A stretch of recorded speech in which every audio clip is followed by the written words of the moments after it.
Hey, it's Shaggy, and welcome to the show. Tonight's guest, it's very funny. He was my very first guest on my very first show in front of my very first camera.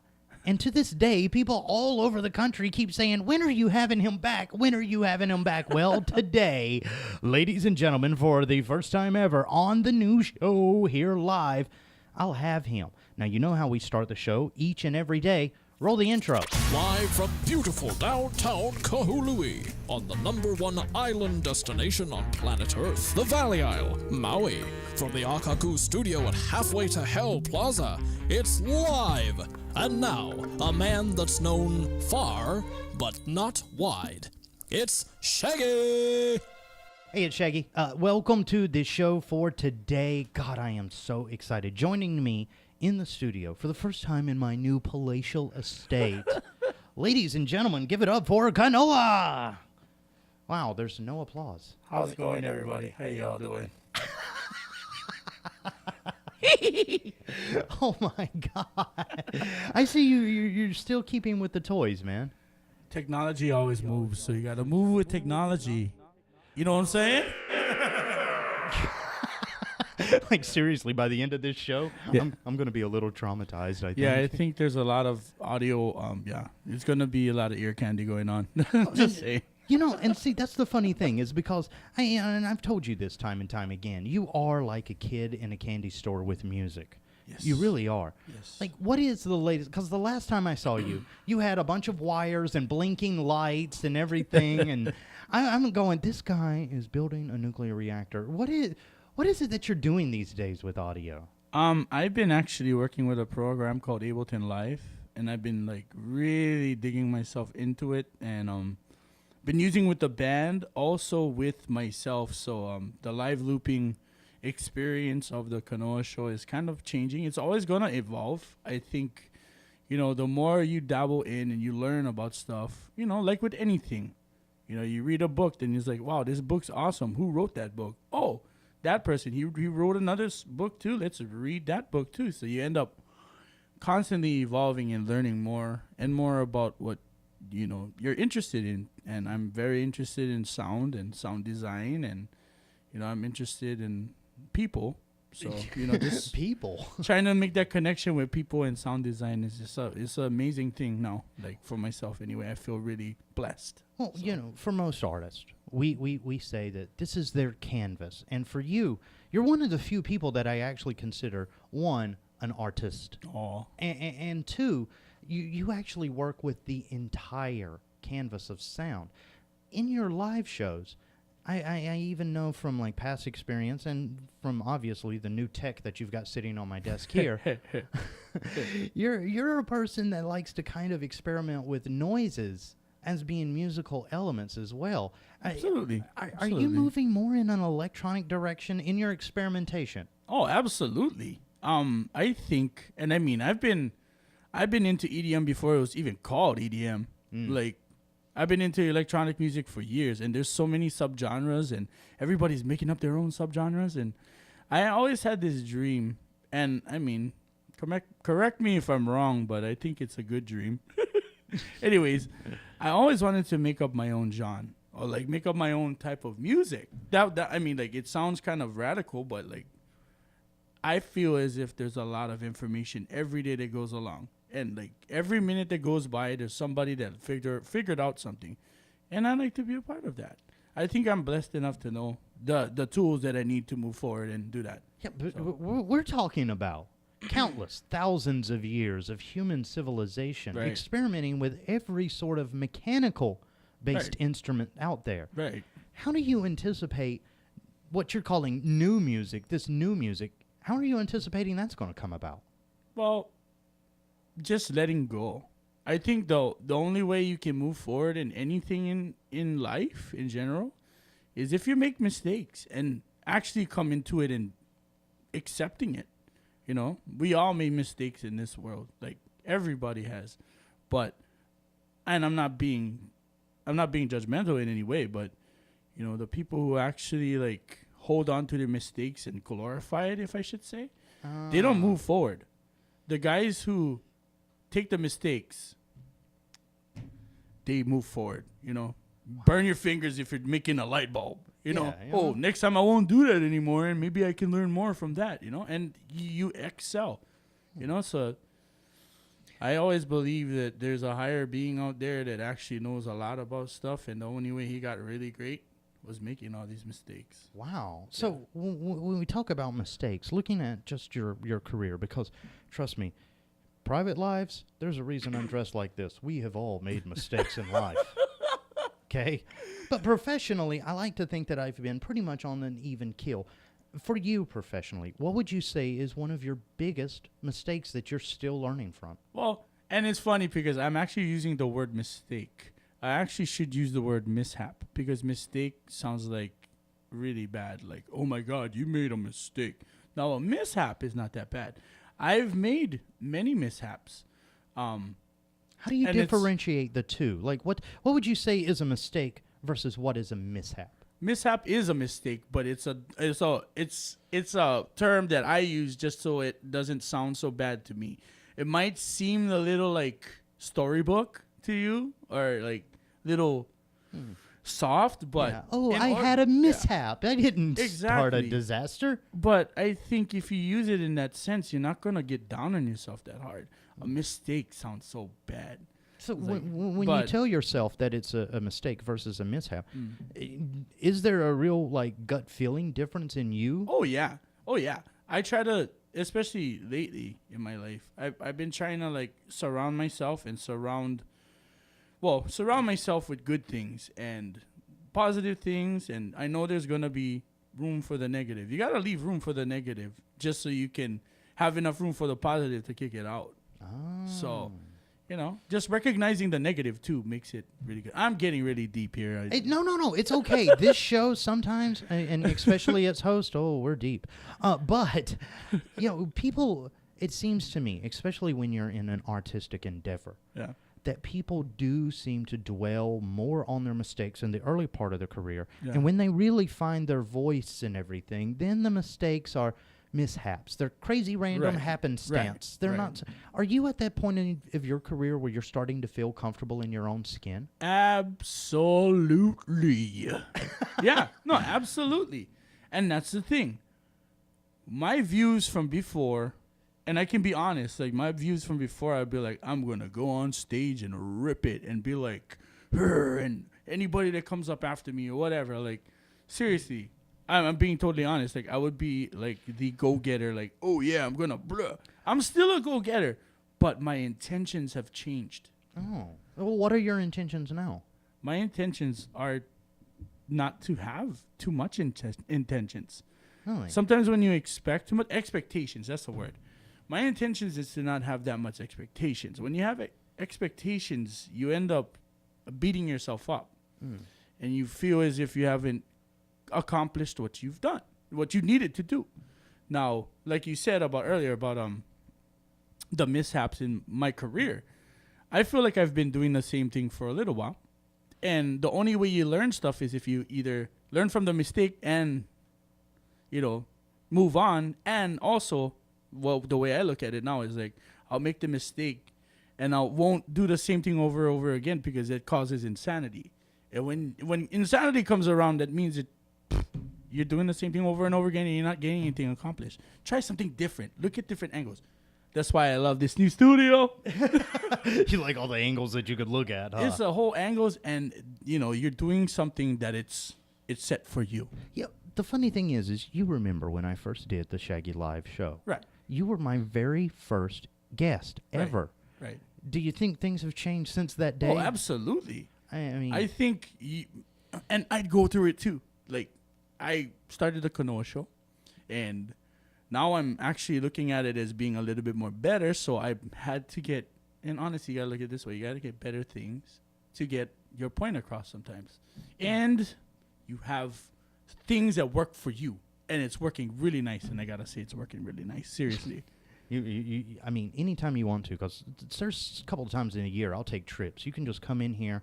I'll invite all these interns back. They can run the show for you. You can just take over. I will.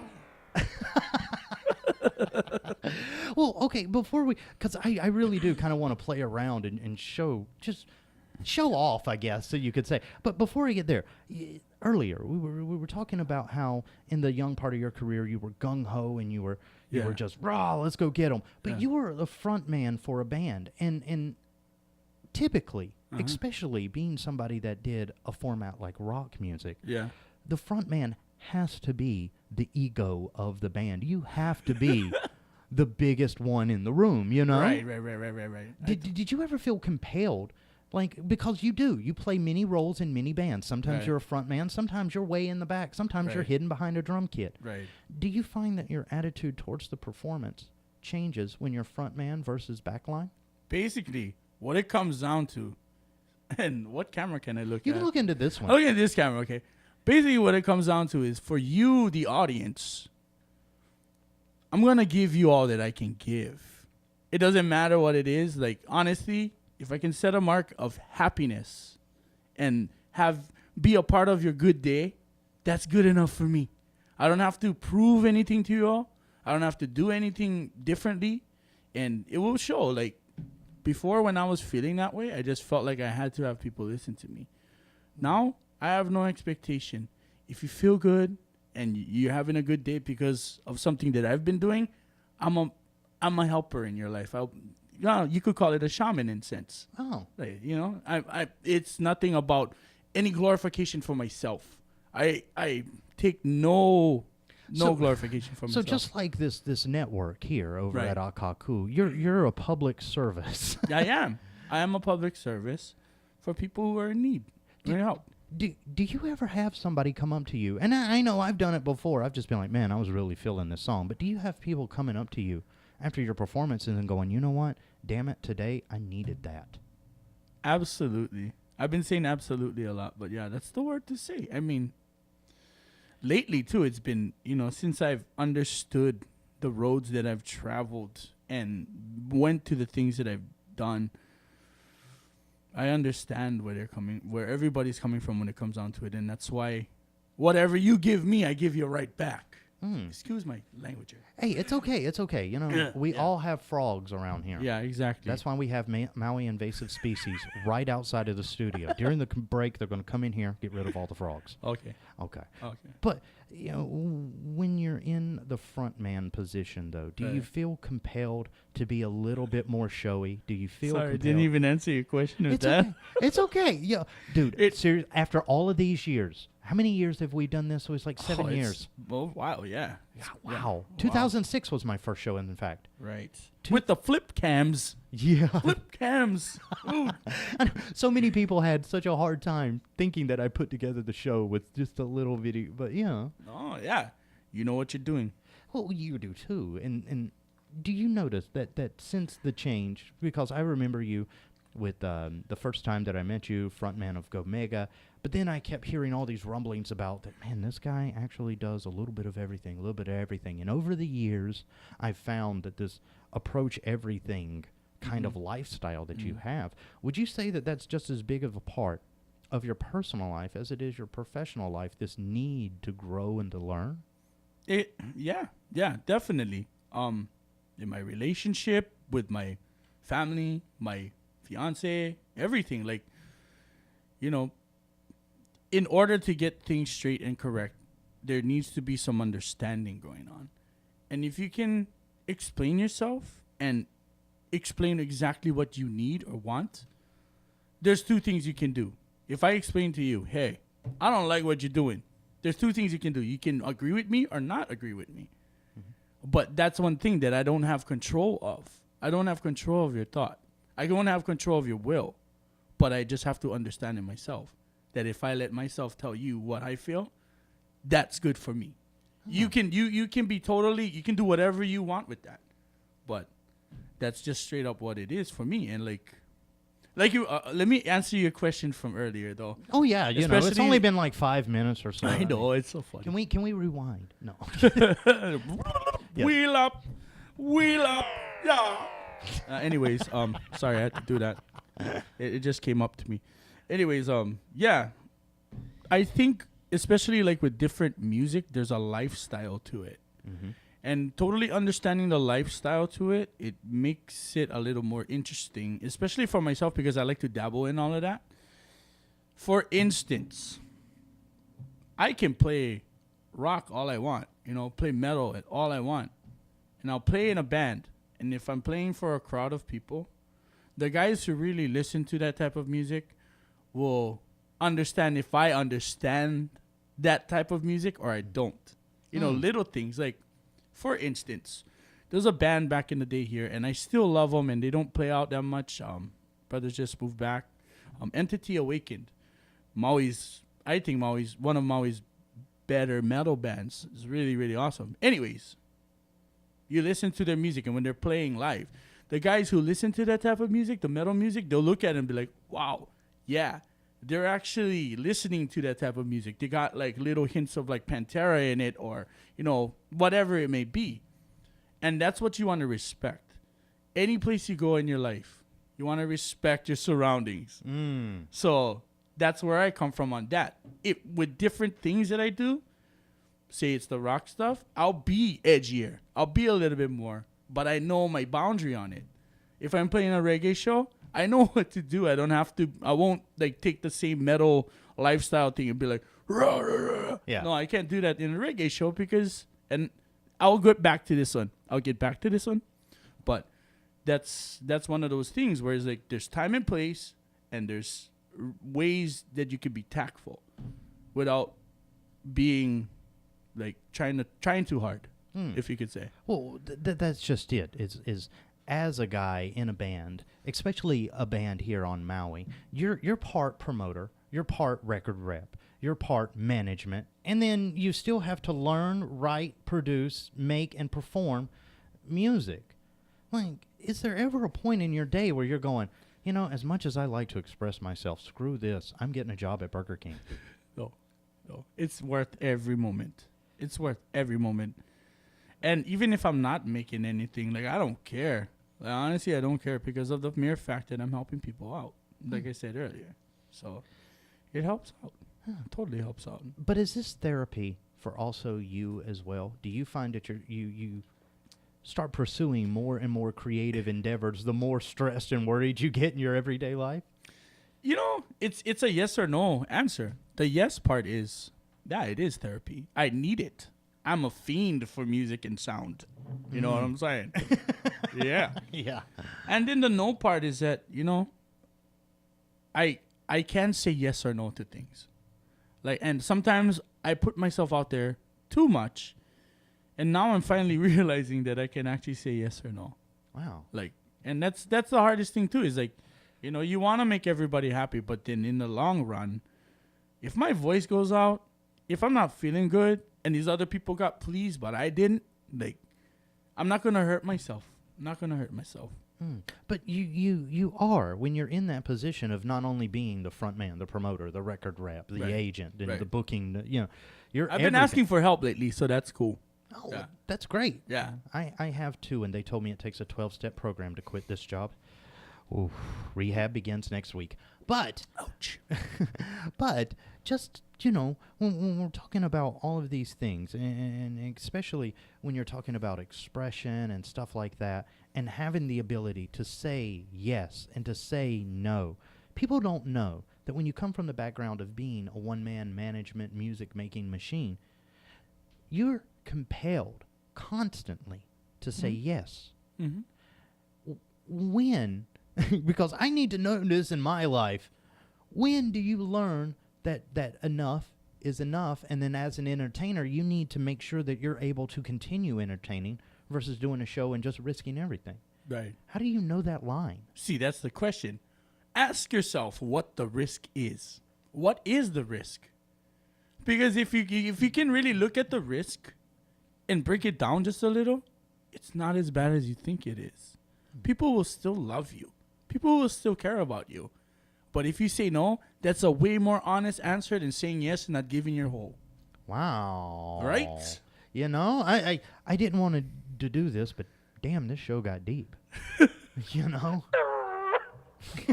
Yeah, do something quick. Lighten it up. There we go.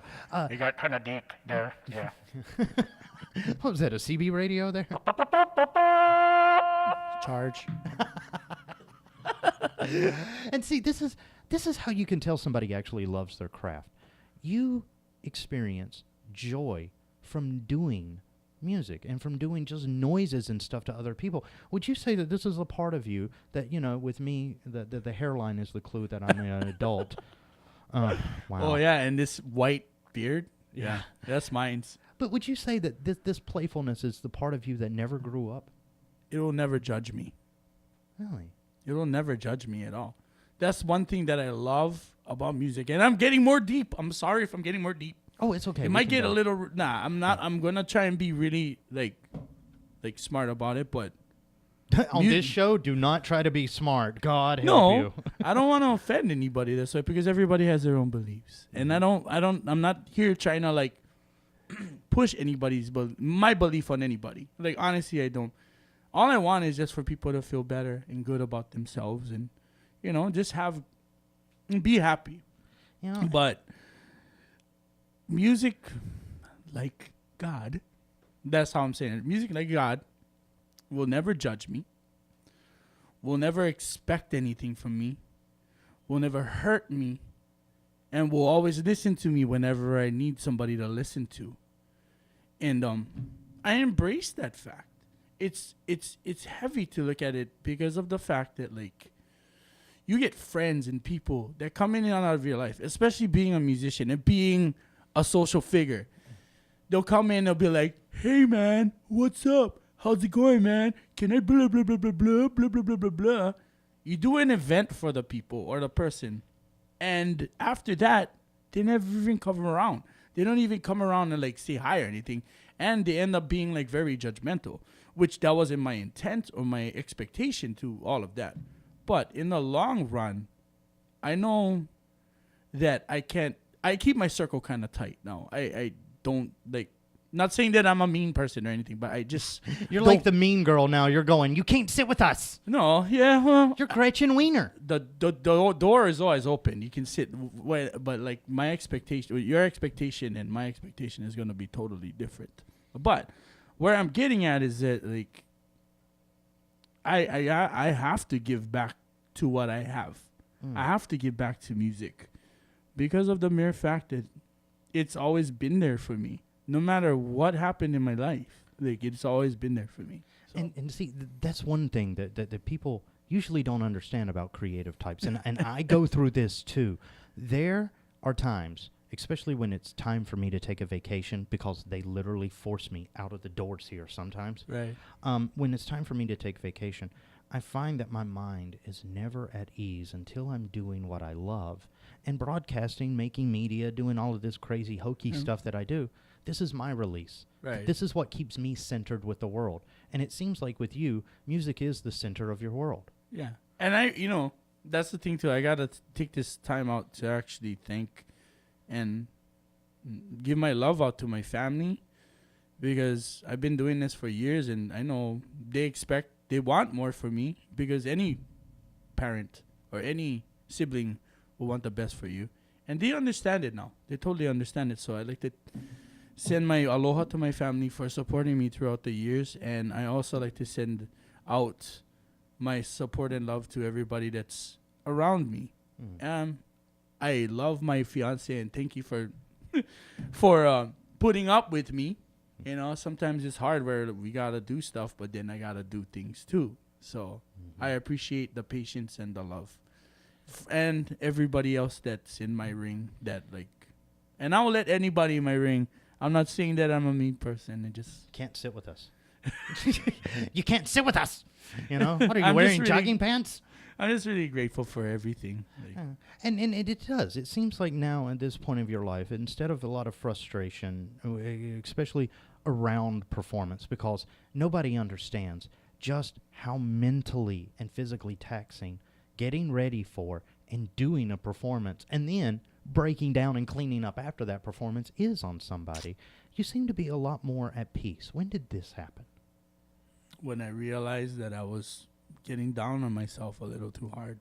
Oh, well, I mean, that's what it was. But you are your own worst critic. How do you actually go and say, you know what, dude, you're being an ass. Stop. Well, once you realize it, it's taking away from yourself. When the energy that you need to give out is not going to the right places, you kind of realize after a while where you need to put it. I don't need to put out my energy any harder. The only time I put out my energy really, really hard is when I perform. And no matter if it's for 2 people or like whatever it may be, like I'll perform the same way all the time because it is a blessing to do. But you know, there's a point where you're gonna have to just put your foot down and go, no, No. no, you need to save yourself because there's other things that you need to be doing. There's other things that you need to be doing, and we all know what we need to do. Sometimes we don't, but then we don't want to see the truth because it might not seem important enough to some of us. Wow. You know? Have we really gotten that convoluted and dumb where the truth isn't important? Oh, there's people that make a living doing that. It's awesome. Ah, some of us work in television. Okay. And some of us play music. Oh, God. Well, you know, I mean, we're coming up on in just a couple of seconds. In fact, we're going to come up on a break. Well, actually, a minute or two. So we've got some time. But the break is coming. I like the talking. The talking is great. Isn't it so funny? Like, the difference is before on the old show, how we would have to play songs and stuff like that. It's funny because, you know, I think a lot of the different artists now coming out, like, it's relevant to make it seem like we don't just play music. We have hearts and we think and we're normal human beings. Oh, yeah. And there's some of those is like, thank you everybody for doing it. But then after that, like, answer me a question. Can you talk to me after that? Like, I like substance. I don't like hanging out with people that say stuff in default. It drives me nuts. I thought that was It drives me nuts. Oh, I forgot I have auto-tune. Oh, okay. Yeah, auto-tune. Sorry. It's okay. But, you know, I mean, I can see how that would drive you nuts, but what do you do about it? I just take it day by day because I know there's, you know, not saying I know, but there's probably going to be a day where things are going to get very overwhelming. And the way I think now and the way I think probably later on might be different. I think it would probably be the same because I'm more understanding about myself. But when put into situations, it's harder to answer that question. You know what I'm saying? It's like, so probably when that day come, I could probably answer that question for you. But right now, I know what I know right now. Well, I mean, we know you're engaged now, so I'll tell you what. I'll give you a couple of years to have the whole Brady Bunch musical family. You know. Here's the story. Maybe the Partridge Family. You can do the Partridge Family, right? Come on, get happy. Yep. See? All right. So years from now, we'll come back to the Kanoa family with the bus and the multicolored thing, and then we'll ask that same question and see how it goes. Okay. So we're making the deal right now on camera. It is June 18th. Handshake. June 18th, 2014. Once the bus and the kids and the whole Partridge family comes along, you're going to bring them all back down here. We might have to do the interview from the parking lot because there'll be so many of them. But we will do this, okay? Okay. Okay. Well, okay. Here's the deal. Right now, though, I do have to get ready and take a break in a second. What I want to do is, when we get back, I want to play around a little bit. I mean, we've been so serious. And people that have watched us... Very serious. People know that we're not serious people. Every single show that we've done together over the course of these... That's the thing. The best thing about it is there's a difference. I mean, you can, like, for myself, I go out and I play and it be crazy and whatever, and then they don't see us this way. Yeah, I know. And it's kind of good. It is. You like this? You don't feel vulnerable? You don't feel naked? No, I don't feel vulnerable. I mean, unless homie in there will tell it, no, cut it out, man. You sound too... I actually saw him reaching for Kleenex. Oh, wow. This is just touching him in a way you have no idea. That is funny. Yeah. Okay. Well, this isn't funny. We got to take a break. Okay. All right. That'll be fine. Okay. Well, coming back after the break, we'll talk to Kanoa some more. If you'd like to join the show, you know the numbers, the emails, and all of that. I don't have to give them out, but 877-6363 live at akaku.org if you'd like to email us, all right? Quick break, and we'll come back with more next. Yo, check out this chef, right? Right? That's so gay. That's really gay. Dude, look at those hands. Please don't say that. What? Don't say that something is gay when you mean that something is dumb or stupid. It's insulting. It's like if I thought this pepper shaker was stupid and I said, man, this pepper shaker is so 16-year-old boy with a cheesy mustache. Just saying. When you say that's so gay, do you realize what you say? Knock it off. Hey, it's Shaggy. Welcome back to the show. Today's guest is, of course, the affable, the incorrigible, the very elocucious Kanoa. I think I got some of that on my leg right now. I clean it up. There's some elocucious running down the leg there. Oh, I just wanted to add that brought a nice bag hanger on the bottom over here. I know, right? You can hang your bag, girl. Yeah, the funny thing is like, seriously, we have males and females come through the studios. The males, they see the hook and they're just like, oh, headphones. Every woman that's seen that hook says, oh, what do you put here? And then some do actually put the bag there because they think that that's where the bag Well, holder. you go to any any Wailea restaurant, sorry, and you'll have a bag hanger underneath the bar. Really? Yeah, seriously, you didn't check that out? Okay. Sometimes you'll be like, boom, what the, wow, that hurt, and then it's like, oh, yeah. But then, I get to hang out in that places all the time, so it's all good. I'm sorry that I have not yet reached the level of my career. I'm more hanging around of not the shops of Wailea. I'm more Maui Mall at this point in my career. I'm standing, looking at all the empty for lease places, going, why have you abandoned me, world? But that's the point that I'm at my life. You're at the Wailea stage of your life, so congratulations on that. Well, I'm lucky. I mean, like, honestly, I did not know that bag hanging was a thing. Yeah, there's bag hangers. Yeah. Yeah, but if you're a guy, it could. I mean, that's a very vulnerable spot to put something metal and hooky. But yeah, it's kind of awkward if you're like sitting at Longies. It'd be like, nobody's watching right now. You ever look at it and just be like, seriously, dude, did you have to make the hook that big? Oh, God. But let's talk a little bit about some other side things, okay? One, you're a musician, and you have tons of bands. There's like Ovila, there's Gomega, you've been in Kolu, you've been in... How many bands could we actually... we could... I was actually thinking about this the other day, because you know how, like, you'll see... Because, I mean, I don't know if you guys see right now, I have a lot of tattoos. But anyways, there's that one... They have it online too. I think there's this one image where I saw where it's like they got all the girlfriends' names and then they exit out. Yeah.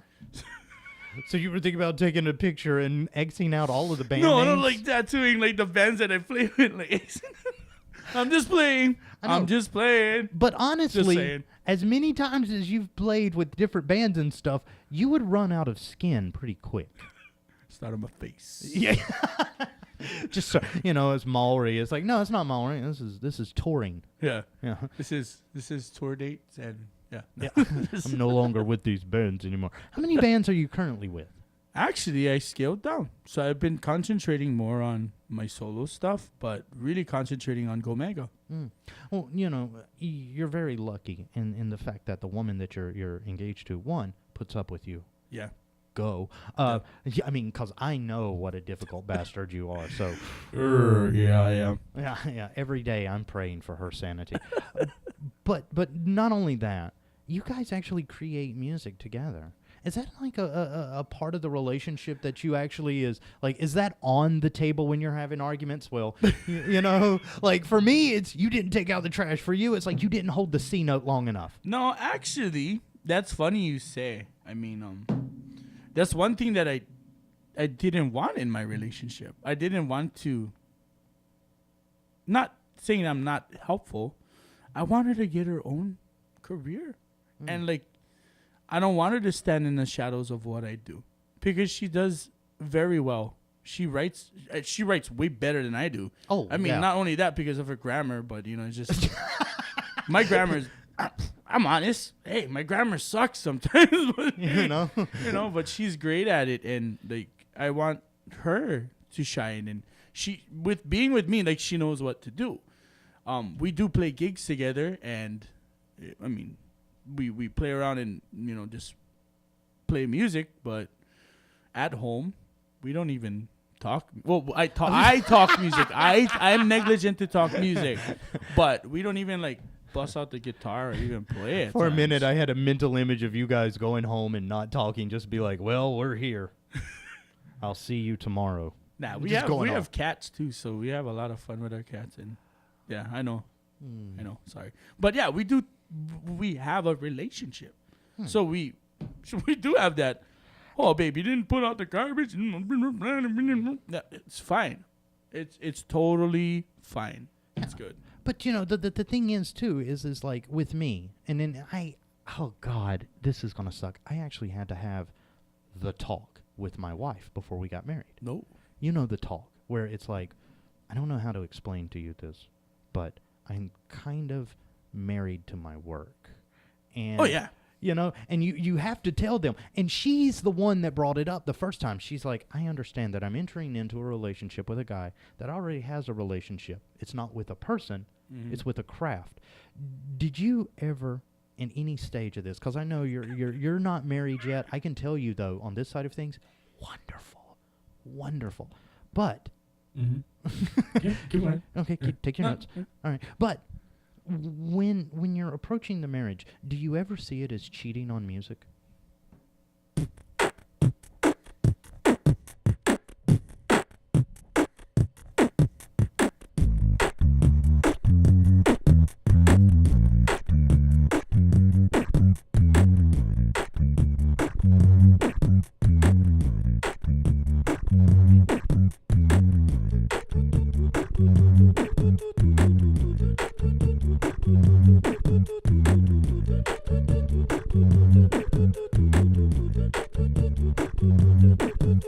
I'm not cheating on my music. She totally understands, right? Yeah. Yeah, she totally understands. I'm just gonna talk over it because it sounds so funny right now. But anyways, yeah, we both do the same thing. Really? We both do the same thing. Our love for music is the same. I mean, I think I'm a little bit more deeper because I'm technical about it. But yeah, she totally understands, and she's in the same boat too. She turns to me and be like, you know, if I need to do something, you know, you give me that space too. And I'm like, yeah, totally. And that's what I love. I love that. Like, we And can both be who we want to be. That's one of the things. As an artist, you don't know that. Well, people that are not artists, they don't know how important it is to have that support at home. That you have somebody that will actually come up to you and say, you know what, I know you do some crazy stuff in your day, and it's kind of ooh, but you do it, honey. You be as crazy as you can be because this is your passion. Totally. You know, and it's very hard to find somebody that understands that. And for you, it's very funny because, in my experience, I've always been used to seeing you as the front man. However, when you go out and you play in Jessica's band, you are so happy just being in the back line. I like that. I don't want to, like, especially, and you got to understand, like, I know you understand that I have my own project, so I have my own outlet of being a yaya gaga, whatever. I can do whatever I want to on stage and, like, be the person that I want to be. But when you're playing with somebody else, you got to step back. You got to step back. Because if you don't step back, dude, seriously, it makes it look like you're trying to get all the attention. Where the attention should be focused on the person that's in the front. It's not my, that's one of those things, though. If it shows that I'm stepping in front, it's not my fault that they're not stepping farther. They need to step farther. Yeah, You know what I mean? And I'm pushing it out for, like, even like with Jessica. Like, yeah. People don't realize that on stage there is an actual line in the sand. Yeah. That if you're part of the back line, you don't come into the front line. Absolutely, positively. And how long, as just being a musician that plays with all these different bands, how long did it take you to get that sensibility of when it's time to cross the line? Well, I've always supported bands. Like, for the first years of, in high school I had a band and we play out and I learned I honed my craft from being a front man. And I was lucky to play music with my cousins when I was really young, like 14, 15. I was playing gigs in Oahu at, like, bars, and older ladies would pick me up, and Like, seriously, it was crazy time. I didn't know anything to drink but a screwdriver. Like, I'll take a screwdriver. No, but the bartender didn't even know how old I was. But that's where I learned, like, about that. Because I ain't going to step up in front of them, especially as my cousins. They'll beat me down. They'll beat my ass. They'll be like, what the hell? But then after a while, as you get older, you know, it kind of comes together. So I understand that. Yeah, and this is the thing, with you being in a musical family, you had a lot of training from a young age. At what age did you say, okay, well, I've trained enough, the Padawan now wants to become the Jedi, let me go ahead and start moving towards my own projects? I know you had bands in high school, but when's the time that you actually said, screw this, I want to be on the front? Probably when I started Gomega back in 2000. Wow. Or like, was it 99? Yeah, it was 99, 98. Because there was a transition period where Nuff Said Ho'omau turned into Nuff Said. Mm-hmm. There was a lot of different facets of that band. There's me, which I started off Gomega, and then there's Danny Girl, too, that did her own thing, too. Mm-hmm. I don't think her intention was to actually play music. She always tells me, she's like, I just want to be the backup singer. I don't want to be the front girl, but her voice is so amazing. I know. It's like I get nuts. But anyways, so during that time, I thought to myself, hell, well, I should just take a shot at like starting my own band and doing my own thing seriously, and that's where I did it. Probably about 2000, 99, 2000. But see, you went from serious to what we see now. So when did the not so serious part where you actually were like, okay, you know what? This is kind of fun. You know, Yeah. When did that actually come back? Because we all go through that period of, oh, I'm going to be a professional now. I'm going to wear nice clothes and put television cameras up in a radio studio. Yeah, I think there were, like with anybody, like with yourself, I bet there were sections of life where you had transitions. Mm-hmm. And for that, I think there was like 3 or 4 sections of it. After 2000 something, probably like 2003. Because I've been looping since 2001. Wow. Yeah, so it's been a while. But I started looping because I was having a lot of gigs, but I couldn't depend on the guys that I was playing with. So I was like, screw it, I'll just learn my own thing and just figure out a way where I can play it. But I wanted to keep it so that I didn't want to play the backup tracks. I hate backup tracks. Oh, God, yeah. It's like, there's those guys and, they'll be like, wait. Okay.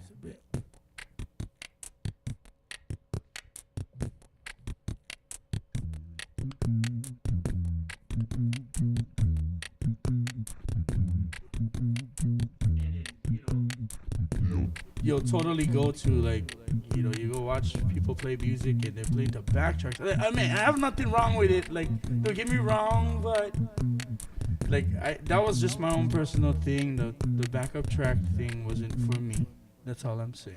And that's literally what it is. It's just a little track that just goes one continuous looping and people play over. But I've seen so many performers, shall we say, rely on crutches. You seem to take it as what life is, that necessity is the mother of all invention. Right. I mean, some of the things that I have seen you do with equipment not meant to do that, borderlines on hypocrisy of science. An affirmation that evil is real in the technical world. That's what I've seen some of your, weird experimentations lead to. Right. At what point did you go deeper into the instrumentation, into the actual gear? What led you from being, okay, I'm going to play some music. Okay, I'm going to step up to the front line. Now, I'm going to take apart this entire rack, put it back together. When did that obsession come in? I think I have two words, Reggie Watts. That's all I can say. Like, when I first started looping and watching that guy do stuff, yeah, I gotta be honest. Yeah, I tried to copy him for a little bit. It was fine though, because to me, and this is my own personal thing, is like copying is the best form of flattering. Mm-hmm. I wasn't trying to be like all up in his grill or anything like that, but that's the thing though. He inspired me to do what I wanted to do, and like throughout the years too. If you think I'm awesome, go check out Reggie Watts on YouTube. That's Reggie, Reggie, Watts, Watts. That guy is amazing. And it's because of the fact that, like, to me, the most inspiring thing for me looking at him is like it's not impossible. Like you can do anything with just your voice. You can do anything with like anything. You can do anything with a screw. Like there's many things you can do with a screw. And once you get that understanding where like you can rock a crowd just with your voice, like that's awesome to me. Yeah, and see, this is the thing is because some people that watch this show Yeah. are not indoctrinated into this whole world. So, if possible, right now, just to kind of give them a sample of what we're talking about and the style of performance that we're talking about, it's okay if we play. I'm going to cut off your other mic and then let you go completely through the. Yeah, sure. Okay, so you can hear me. I'm gonna change my sound here for 2. Yeah. We're gonna add a little doubling effect here, so you can hear. You know, when I drop my drums, sounds pretty good. We're gonna run a tutorial just a little bit too. Well, what I do is I do live production, which is I make music live, like build it and record it live. Most people call this live looping. So I do it in little phrases, so it makes it sound a little interesting. So let me start the first phrase. Here we go. It's the drums. I usually drop my drums first, be like.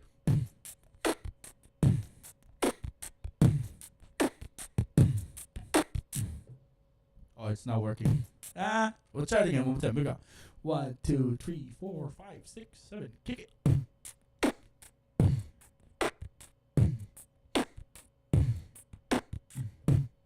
Okay, so I just recorded one phrase of my drum sound coming out through my mouth here. So I'm going to add it, make it a little interesting and put a hi-hat sound because right now the bass drum, the and the snare, the top, is playing. So let's put some hi-hat. We'll be like.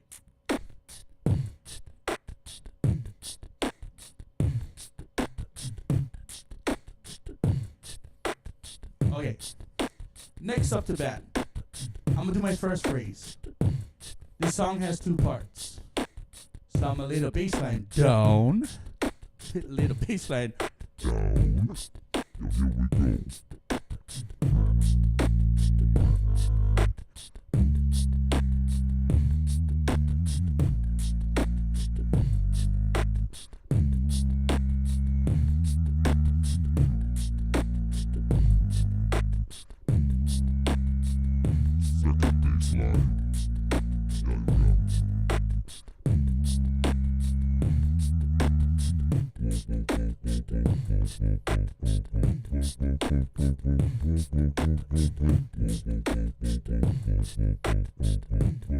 So let's put some padding sounds. Be like,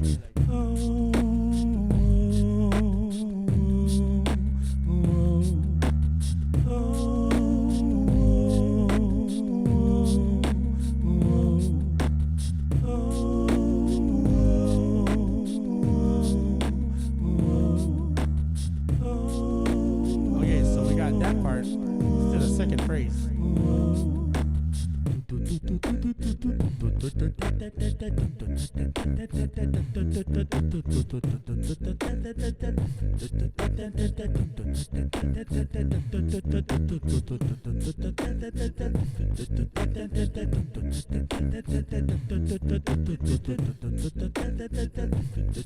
And let's play along with the song. Here we go. 1, 2.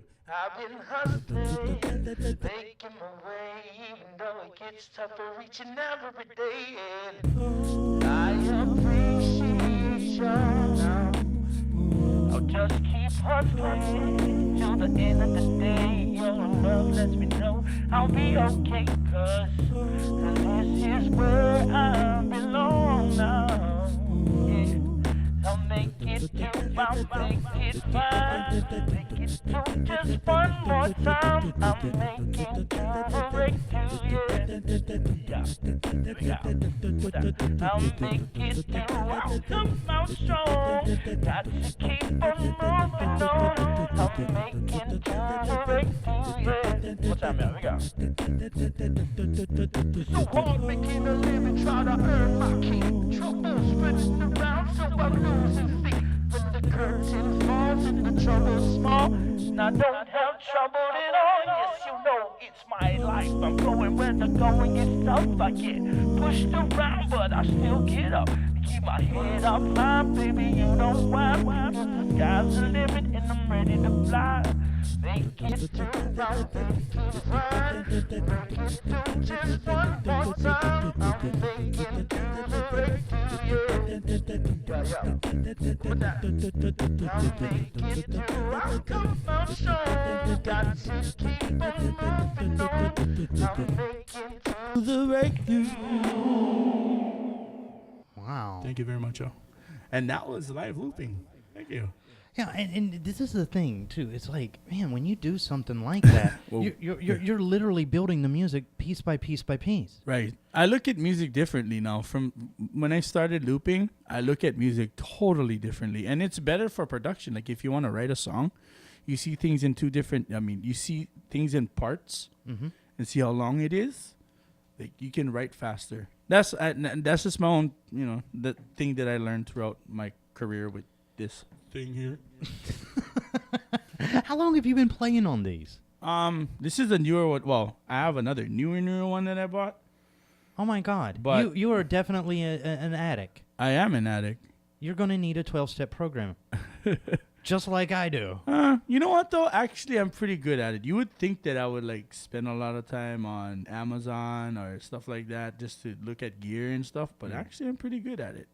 Well, I could be really bad. This is the thing, and people don't understand this about guys that are gadget obsessed. I'm gadget obsessed, Oh, yeah. so I get it. Yeah. We will thumb through Uh-huh. a B&H magazine or a Right. broadcast or a Guitar's Friend. Yeah. We will thumb through, like we're looking at a girly magazine full of pinups. Exactly. You know, it's like, oh my God, is that the DBX 266LL? Yeah, exactly. 2-channel processor, dude. Yeah. You And know? the thing is that as you get, as you grow older and as you like try to like think of more effective ways of doing it, you don't get things that is unnecessary. Like I'll get controllers and things that I need. Not that I don't I want. I'll be like, this will be effective for me, and I don't want too many things to clutter up what I'm doing. I just want things here and there, and I want things to be controlled the way I want it to be controlled. You got to be affirmative with it. Yeah, we all have problems with control. Yeah, we do. Well, okay, real quick, because we are coming up here on the end of the show. Okay. And I just want to give you like this whole platform. Whatever you want to do. I did this on my first show. If you want to sing, if you want to just talk to people, whatever. I'm just going to give you the next couple of minutes. It's now the Kanoa Show, which, by the way, you can look up on YouTube. Yeah, you can hashtag me at Kanoa. So, just a little sampling here in the studios of Akaku. Give us a little Kanoa Show. Okay, let me figure something out. Okay. In the meantime, I can't thank everybody that's tuned in today because, yay, you've made it through another live show. That's awesome. And I do have to say, it's kind of a sad one. You got something sad for me? You ready? Today, 2 of my interns are having their last run on the show. Carolyn and Kaala. Been very helpful, by the way. If you're the teacher for them,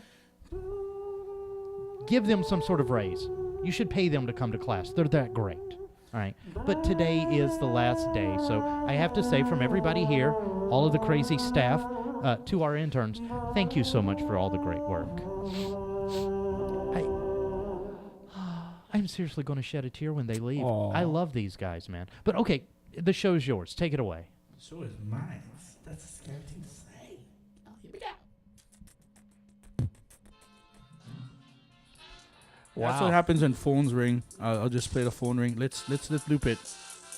Wait, one more time. Wait. I'm gonna do something with this. Here we go. Okay. 1, 2, 3.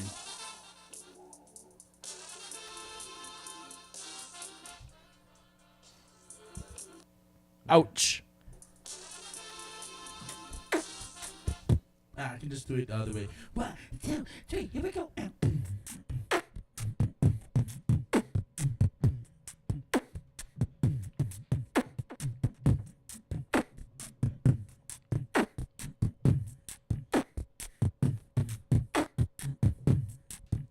Thank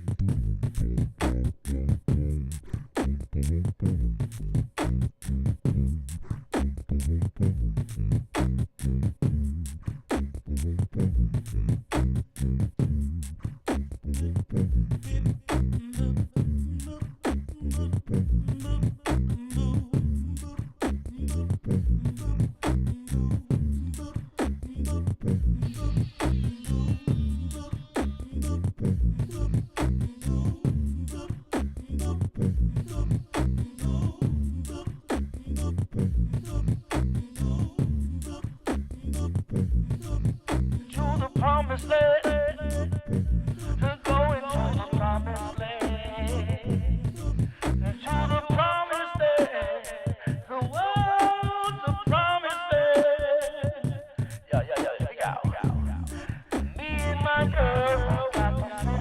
Yeah, that's right. I love her so bad. My country's treats me like a king. That's right. Here we go. Yo. Down like a penitentiary. When the love is all over and when she gets home, there's a lot to me. Yeah. Here we go.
I gotta stop the show.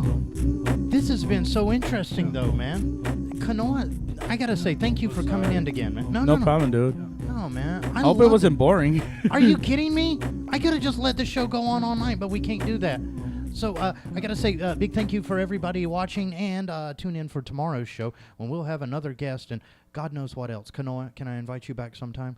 Sure, Oh, wait. Why isn't it working? Oh, my Sure, God. anytime, honey. Right. Anytime, sweetie. Anytime, sweetie. Okay, we'll be out of here. See you tomorrow. See you, peace.